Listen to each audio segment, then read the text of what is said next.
everyone, and welcome to Two-Player Quest, where I help you on your quest to find the best two-player board games for you. Now, in this video, like I stated in my last Saturday video, we have been on holiday. So I am coming to show you what we played on this 5-day holiday with us and 4 of our friends. So I'm going to start with the smaller games, which I'm going to start off with Love Letter, which is a card game. We love playing it with these friends. It's a lot of fun. That certainly came to the table. Next up is Sky Team. So my husband played Sky Team with one of our friends quite a bit, and I played it with one of our other friends, or just once, but it certainly came in handy when you have a little bit of downtime and there's just 2 of you. So the dice tray certainly got used because we have several games that use dice, so we used the dice trays. Next is Quicks, and again I'm going to be careful with this box because it is very rattly.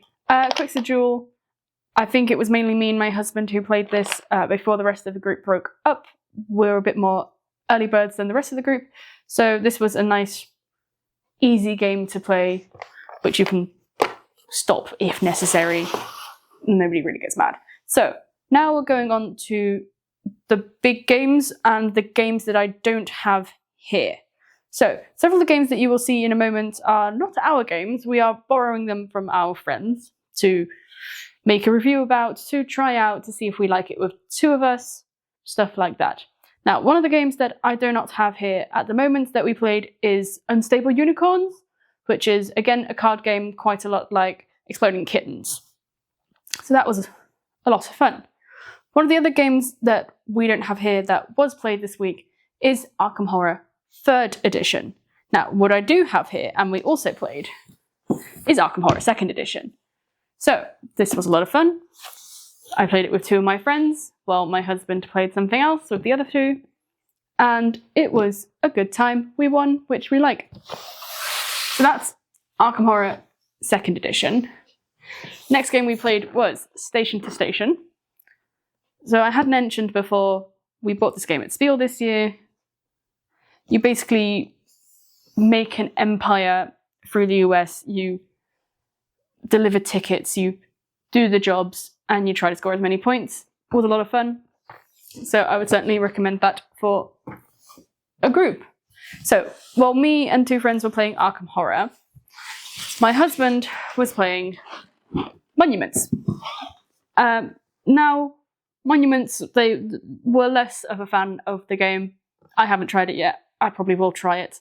But there were a few issues with the rulebook being very unclear and things just not making sense.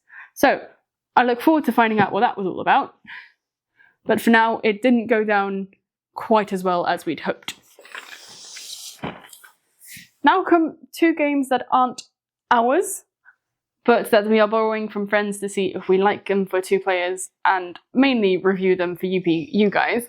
One of those is Project Elite, which was surprisingly a lot of fun. It's a real-time sort of shooter game in which you co-op with your other players to shoot the aliens/monsters or whatever they're supposed to be. And it is really a lot of fun, and it's very good. We played it with 5. It was great. So we look forward to playing it with 2 to see how that goes.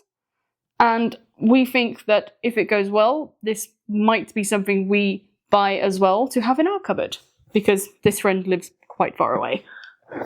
So we look forward to trying Project Elite. Next is the Dutch version of Raiders of the North Sea, which I played with a friend of mine. It was a very interesting game. Again, a game that I wanted to, frankly, play already and review for you. So I'm very happy that we get to borrow and try this with the 2 of us to see what we think. So that is also something that will probably be coming your way at some point. Now, the game that was basically played the most on this holiday, which we originally weren't even planning on taking, so frankly I'm not even sure if it is in the last video of we're taking it, so I think this was a last minute decision. It's Slay the Spire. Anyone surprised? Because we're not. So mainly my husband and 3 of our friends played this game while me and another friend relaxed, sat in the hot tub, etc., etc. Just did our thing. But in total, we played sort of 5 separate games of this. So that was one whole run through of Acts 1 to 3, and then 2 Act 3s, because you can just make your deck. They have special rules for if you just want to start at Act 3. So Slay the Spire was the one that was definitely played the most.